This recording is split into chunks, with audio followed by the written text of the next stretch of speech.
और हमारे साथ ज्यादा जानकारी लिए हुए जम्मू कश्मीर के बड़गाम से हमारे संवाददाता आसिफ कुरैशी जुड़ रहे हैं। आसिफ कुरैशी, चाहे राहुल भट्ट हो या फिर रियाज अहमद, जो कीमत चुकानी पड़ रही है जम्मू कश्मीर के लोगों को इस आतंकवाद के चलते, कहीं ना कहीं अब सेना की जो कार्रवाई है उसी के चलते ये बौखलाहट है आतंकवादियों के बीच। देखिए, वजह जो भी रही हो कि चाहे वो सेना की कार्रवाई रही हो या कश्मीर में मिलिटेंसी पर दबाव रहा हो, लेकिन इस समय जो घटना घटी है उसके पीछे के कारणों में सबसे प्रमुख कारण माना यही जा रहा है कि जो पिछले 4 महीनों में तकरीबन 28 नए युवक जो है वो विभिन्न मिलिटेंट संगठनों में शामिल हुए और माना यही जा रहा है कि जो टारगेटेड किलिंग्स हैं वो इन्हीं लड़कों से करवाई जाती हैं। आज सुबह से हम बड़गाम में हैं और यहाँ पर जो कश्मीरी पंडित हैं वो कल से ही यहाँ पे विरोध कर रहे हैं और इन्हीं घटनाओं के विरोध में वो सड़क पर बैठे और उनकी जो मांग है वो ये है कि जो उपराज्यपाल है वो इनसे आकर मिले, इनको आश्वासन दे और ताकि ये यहाँ पे रुक सके। लेकिन चूंकि आश्वासन नहीं मिल रहा है तो इसीलिए यहाँ पे जो कश्मीरी पंडित हैं उन्होंने तो पलायन तक की बात कह दी है। उनका यही कहना है कि वो आने वाले दिनों में पलायन करेंगे। हमारे साथ यहाँ पे ऐसे ही, पहले आप अपना नाम। राहुल, क्या अब करने वाले हैं, क्योंकि आपकी मांगों पर तो सरकार की तरफ से कुछ नहीं किया। कोई बात नहीं, हम जॉब छोड़ देंगे। उससे क्या होगा अगर वो हमारी मांगे नहीं मानती है? जिंदा रहना ज्यादा जरूरी है कि नहीं?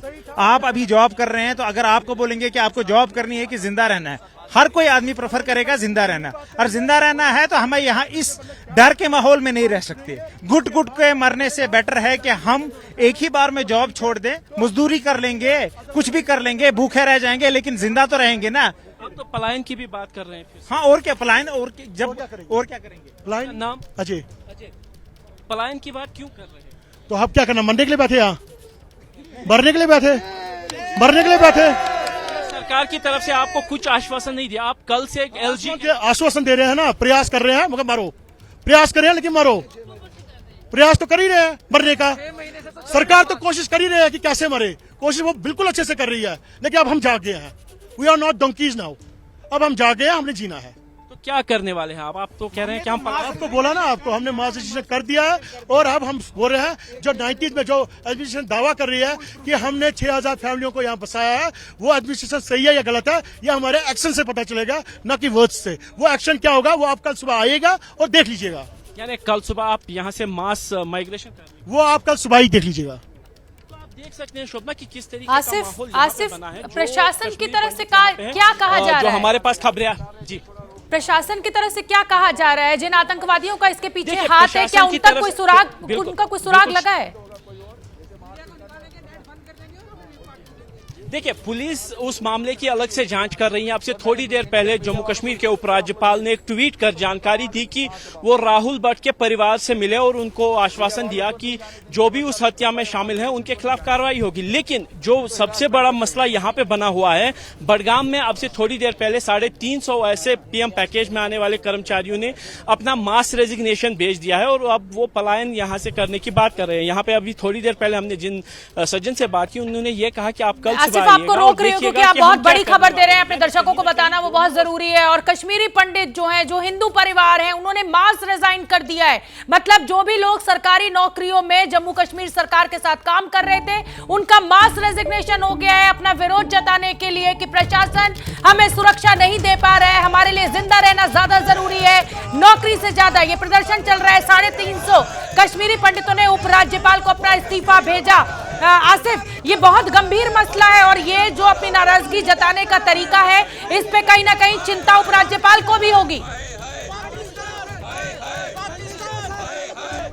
देखिए, जो कुछ हो रहा है पिछले 20-22 घंटों से ये लोग सड़कों पर है। इनकी एक ही मांग है कि प्रशासन की तरफ से इनको ये आश्वासन दिया जाए और अब ये मांग कर रहे हैं कि उपराज्यपाल खुद आके इनसे यहाँ पे मिले और इनसे बात करे ताकि ये इस समस्या का समाधान ढूंढ सके। लेकिन अब से थोड़ी देर पहले जम्मू कश्मीर पुलिस की तरफ से जो बड़गाम पुलिस एसपी हैं वो हमारे पास आए और उन्होंने सभी मीडिया कर्मियों को यहाँ से हटने का आदेश दिया। वो तो प्रदर्शनकारी यहाँ पे हैं, इनके कारण जो पुलिस के सामने आए, इन्होंने मीडिया को रोका। यानी कहीं ना कहीं जो प्रशासन दबाव में आ गया है, अब वो मीडिया को ही इस जगह से हटाना चाहता है ताकि जो प्रदर्शन कर रहे हैं प्रदर्शनकारी हैं, इनकी बात दुनिया तक ना पहुंच सके। कुल मिला के आप मीडिया को हटा दीजिए ताकि तस्वीरें देश के सामने ना पहुंच पाए। ये तो प्रशासन के ऊपर सवाल उठता है ना। जम्मू कश्मीर कश्मीर की पुलिस के ऊपर सवाल उठता है।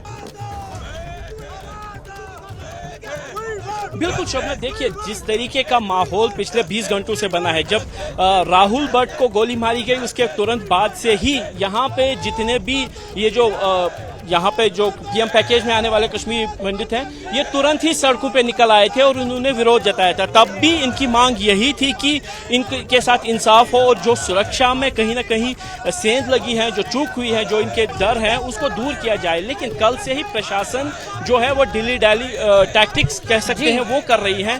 पुलिस के वरिष्ठ डीआईजी सेंट्रल कश्मीर कल इनसे मिलने के लिए आए थे, इनको आश्वासन दिया था, लेकिन जो इनकी मांग है, जो इनका डर है, वो कहीं भी समाप्त होने का नाम नहीं है। और जिस तरीके से अब 350 कर्मचारियों का एक लेटर आया है, उन्होंने कहा है कि हम जा रहे हैं और बाकी लोग कह रहे हैं कि वो पलायन करने तक क्यों तैयार है, तो कहीं ना कहीं मामला जो है वो हाथ से निकलता जा रहा है।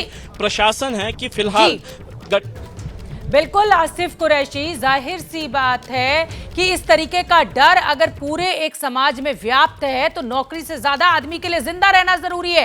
खास तौर पे चाहे वो कोई भी क्लास हो, मिडिल क्लास हो, रिच क्लास हो, कोई भी हो, लोगों का यही कहना है इन कश्मीरी पंडितों का कि हमें नौकरी नहीं करनी, हमारे लिए हमारी जान ज्यादा कीमती है। और घाटी में कश्मीरी पंडितों की टारगेट किलिंग के बीच अगले महीने से अमरनाथ यात्रा शुरू होने वाली है।